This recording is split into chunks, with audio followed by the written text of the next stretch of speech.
Xin chào tất cả mọi người. Hôm nay mình sẽ đi tìm tổ chòe thang nha các bạn. Mình sẽ đi tìm những cái hốc chè đây xem là có tổ chòe thang không nhá. Rồi mình đi kiếm tất cả những cái tổ chim. Mình biết mình quay cho các bạn xem.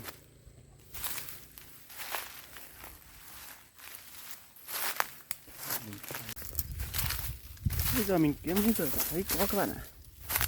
Thấy mấy tổ thì chẳng biết có ai đó bắt hết rồi.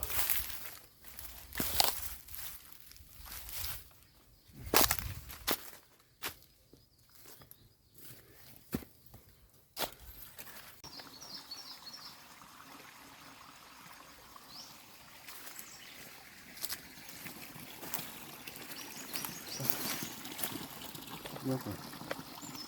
Ăn nước quá rồi các bạn ạ. Đi từ nãy giờ. Bây giờ uống tí nước đó nhá. Rồi mình đi tiếp.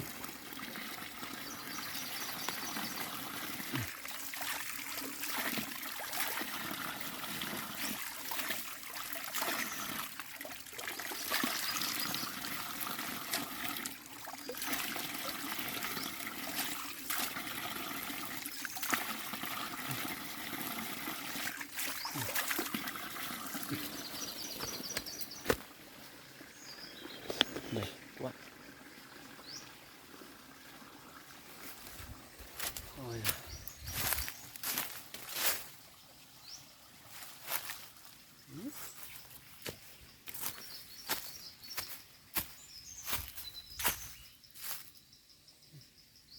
Có một tổ chim đây này các bạn ạ. Là tổ chòe than rồi. Để mình quay ngược lại cho các bạn xem nhé. Đây, nó ở trên này. Trong này. Bây giờ mình phải leo lên nhé.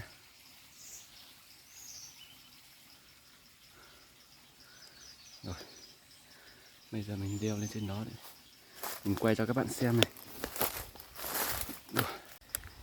Đây. Trong này này. Ui. Chưa có trứng các bạn ạ. Không biết các bạn có nhìn rõ không? Nó ở trong này nhưng mà không có trứng. Chắc là nó vượt làng thôi các bạn ạ. Mình lại đấy để sau mình thang lại nhé các bạn. Mình đi xuống đã. Nó tít trên này. Rồi, bây giờ mình tiếp tục đi nhé. Mình đi kiếm tổ mới. Tổ chim khác rồi này. Mình đi tới đây thì mình lại phát hiện một tổ chim sâu nữa các bạn nhé. Nhưng mà tổ nó vẫn không có gì nữa. Vẫn không có trứng, không có gì luôn. Tổ này thì theo mình nghĩ thì chắc là nó bỏ tổ nhé các bạn.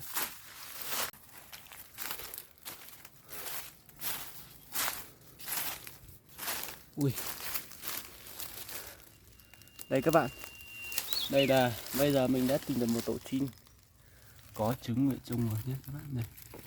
Đây là một cái tổ chim sâu xanh nhé các bạn. Con chim này thì nó là tổ rất bé nhưng mà tổ nó thì rất kín nhé.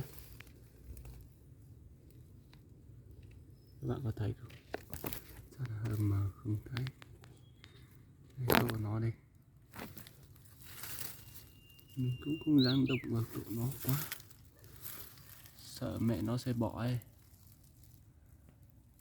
Trong hình này là mình nhìn thấy là có 3 hay 4 quả trứng gì đấy nha các bạn.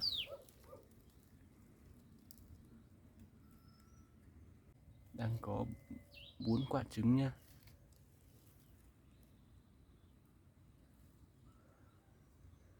Nó ở một cái nơi mà rất là kín. Nếu mà người đi người ta không để ý thì sẽ không bao giờ thấy đâu. Thôi bây giờ mình lại đi tiếp nha các bạn. Đây các bạn, mình phát hiện một cái tổ chim ở đây này. Thấy rõ không? Trong này này có 3 quả trứng nhé.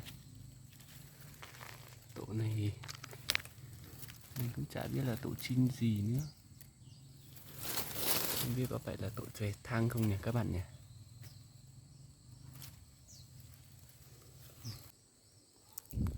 Bây giờ mình sẽ đặt máy quay ở đây để cho chim mẹ nó về ấp trứng cho các bạn xem nhé.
Kiếm nãy giờ thì không thấy tổ chim nào nữa nhé các bạn nhé. Nên là bây giờ chắc là mình cũng phải dừng video ở đây nhé các bạn. Rồi mình hẹn các bạn lại gặp lại những video tiếp theo nhé. Bây giờ mình kết thúc video để mình tranh thủ đi về, vì trời cũng tối rồi ấy. Bye bye các bạn nha. Gặp lại các bạn trong video tiếp theo.